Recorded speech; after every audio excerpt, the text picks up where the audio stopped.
Hey, what's up everyone? I hope you're all having a wonderful day or night, but for now, let's get into the video. Hyper-independent women do not need to heal. They need to learn how to receive. They don't want to spend their lives in healing, dismantling all of their systems. They don't want to unpack every single childhood wound, rewire every single belief, start from scratch, because the truth is their systems have served them.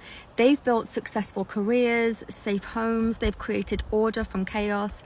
A lot of these women came from unpredictable backgrounds and have created order. Yeah, of course they did. How would you know though? Unless you're talking about yourself, you don't really have any idea how other women live their lives or what their background is. They're dismantling, well, something, because you don't even know what they're dismantling. Some, if not most of those hyper independent women were born into money. And whatever they're dismantling or whatever they're ready to receive, I don't really care. I just find it funny that whenever we're talking about men in the same fields or having the same careers, we just call them, well, men. Whenever we're talking about women, well, first of all, what is one anyway? But we can't even say successful women without saying strong and hyper independent. They used to be strong and independent up until this point, but that's no longer cool enough. They're hyper independent now. What is gonna be next? Super hyper independent or what?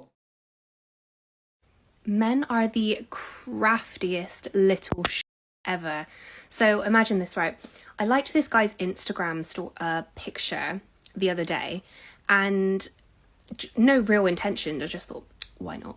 And he then obviously is like seen that I've liked it. He's gone onto my page, and he's gone through all of my highlights and liked like 3 pictures. So in my head, I was like, all of these pictures that you've liked are actually on my main page. So what are you hiding? Like, why are you hiding your interest by liking all of them on my story so nobody else can see, but you're not going to do it publicly? And I'm thinking, who are you hiding from? Or who are you hiding me from? You know, and you're just like, oh my God, now I'm on a mission to like find if he's got a girlfriend, because I'm like, this would be interesting. And I wouldn't put it past him now. Like, you know, like if those pictures are already on my main page, like that's what you see first thing. Yeah, I'm sorry, but I got bored. She has nothing. Some guy liked her picture and she started complaining about that guy liking her pictures because he must be hiding something. She has no idea if the guy is hiding something because she made this video before checking if he's hiding something, but she has no problem calling men crafty little ish. Also, the guys who know what I'm talking about, can you comment to tell me if what I'm thinking is correct and they are actually being shady, or whether it's just like me being paranoid? Well, yeah, I think you're a complete art, and even though you're trying to find a man, you find it more funny to bash men online because, let's face it, your IQ level is way below a French fry. So unfortunately, at the end of the day, I am a girl, and if you show me some abs or some biceps, I'm gonna start acting a little weird. I can't help but act a little weird. Like, they're just out like that? Okay? No, it's chill. I'm chill. I literally don't care. Me neither, and most men don't care either. That's why we're not paying your $4.99 a month. Now, don't get me wrong, I know that marketing strategy is a foreign language for a lot of people, but when you're trying to move men from TikTok to your OF account, don't post on TikTok everything they should pay on OF. Oh no, wait, my bad. You're just a girl. I feel like this is a really hot take and I might get a lot of hate for this, but I just want to start off by saying this is just my opinion. If you disagree, that's fine. People love to talk about the body standards of the 2000s and the 90s, talking about how they were impossible and so strict, etc., etc., etc. It could very possibly be because my body is naturally quite skinny, but I think the body standards of the 2000s and the 90s were far more attainable than the body standards right now. Because back then, the only requirement was to just be skinny. Is that healthy? No. Was the eating disorder culture back then really bad? Yes. Do I promote eating disorders? No. But the body standards now are almost nearly impossible to be born with, which is why you're seeing so many people now get on get liposuction, get on Ozempic, have a BBL, get a boob job, etc. Like an amazing body back then, let's say Paris Hilton. I personally think she has a beautiful body even to this day and back then. But to some people would be considered mediocre. Like, is that not insane? I feel like it's so much easier to go on a calorie deficit and go to the gym than it is to save up for a BBL and a boob job and liposuction, or to just hate yourself forever for not being born with it. Like, I don't know. Maybe it's just me. Well, it must be. It's so much easier to go on a calorie deficit and join a gym. Seriously? So many people go into lipo, BBL, and boob jobs because that's easier. Sure, not everyone can afford it, but a lot of women will get a loan from a bank and do all those procedures before joining a gym. Joining a gym to get glutes will require at least a few months, while getting a BBL, it will take what, hours if you have the money? And yeah, sure, you're gonna risk your own life, but that is the easy way out.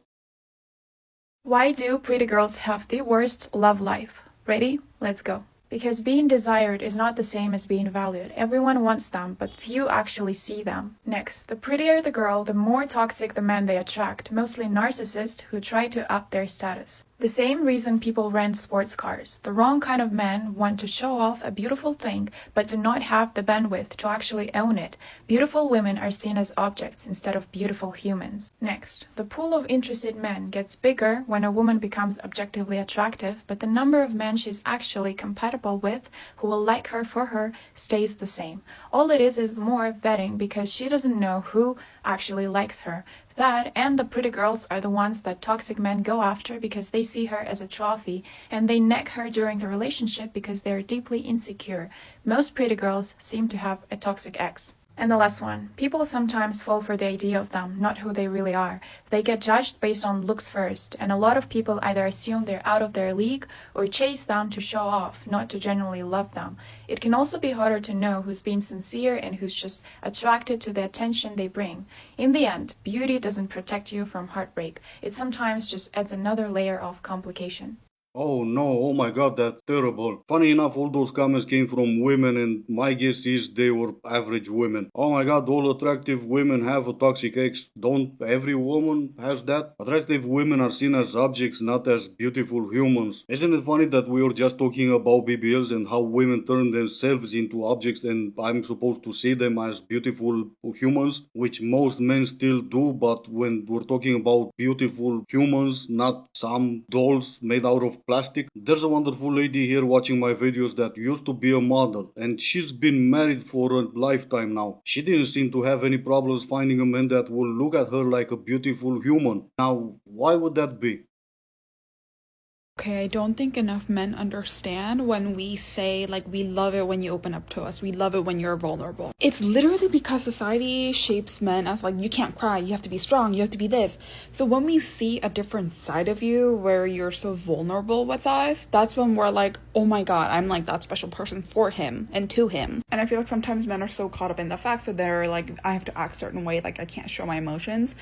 And I feel like that's when you show a different side and we're like, oh my god. Like, I'll give you a similar example. Like, think of a girl who's like always so shy. She's super quiet, like she'll never talk. But you go to a party and she's like super lit and she's super cool. Yeah, that would be the girl I always stayed away from. Oh my god, men don't understand. They think they need to act a certain way. Maybe I am that way. Maybe I just don't cry all the time, so you think you are the special one for me. Maybe men are in fact that different, not by acting different, but being different. Oh my god, you need to like open like up. No, I don't. I just don't cry watching Titanic. Not to mention a lot of you lunatics wanted men to act on their feelings, and now this is the result, or one of the results, I should say. I was thinking about one thing. What is it with Swedish men? I feel like they are so feminine. Like, even looking at them, they don't need to speak. Or like, you know, it's like they're so feminine. It feels like they have such like gay energy that it's insane. I think it's the way they are like raised. They're raised to be feminine. And I can't unsay it. Like, for me, it's just so obvious that they like men or they have this feminine energy.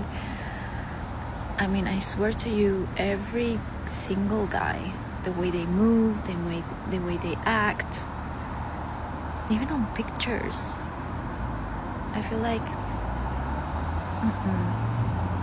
not for me. Have y'all watched How I Met Your Mother? The Have You Met Ted? Well, I wanted to pull that move once and see like if it would work. So I was at this like work party and this girl I worked with brought her friend and she was like telling me how cute this guy that's sitting at the bar was. I was like, oh, okay, cool. Like, let me try this move. I have never done it before. So I went up to the guy and I was like, have you met? And I named her name. And he looks at me and goes, no, but I'd like to get to know you. I felt so bad for the girl. Oh my goodness. It's not like I would have had time to walk away before he said that either. But I should have just ran. Yeah, but you stayed because you really like the guy. And that's exactly why men have wingmen and women don't. Right, here's the thing, right, is that I've just had an argument with my male friend because he thinks I hate men. I don't hate men, right? I like penis, right? I get a lot of pleasure from being. It's just about the only useful part that is on a man. So he's going on about how, like, there's less choice in women, in like fashion for men than there is for women. And I'm like, right? So whose fault is that? You think that's women? You think that's a woman's fault? You think a woman doesn't want a man to express himself? So there's always one, right? So, like, who said what being masculine was and how you can express how, like, being masculine? The patriarchy. And we are done. Well, of course, when it comes to women fashion, the patriarchy, masculine, what? Let's all be honest here. We all saw the nose ring and then we've listened to her telling us about how her friend, her own friend told her how she hates men, and her argument was that, well, besides patriarchy, she likes the only good thing that is attached to a man. So after all that, we were supposed to act surprised. Oh no, there's no way she hates men. No, obviously not. The nose ring is not the man hater uniform. It's a fashion choice that comes from patriarchy. I had a conversation with two men about dating that's absolutely fascinating. Both of these men were in their mid to young 20s. Asked them, what has your dating experience been like? Both said something along the similar lines about women. See, social media portrays that women can be mean to men. You can just ignore them. That it is a man's job to be the first one to reach out every single time. Men are the only ones that should put an effort, just get to sit back and not have to do anything. Being in your divine feminine energy. Yeah, that does it for me, just like the patriarchy does. Are we somehow going backwards? Me to young 20s? Oh no, I'm 25 going on 24. How that works exactly. Anyway, the two guys were complaining about how women expect to just exist and get stuff, and she had a problem with that, I guess, because being in her divine feminine energy crap doesn't mean she does nothing, because she does exist and then she expect to get what she thinks she deserves to get. Go to sleep right now. Ain't gonna happen. Go to fucking sleep. I am coming. Me too. And this is gonna be it for today. As always, I do hope you enjoyed it. If you didn't, I still appreciate you for making it this far. Thank you all so much for watching. Stay safe and I will see you in the next one.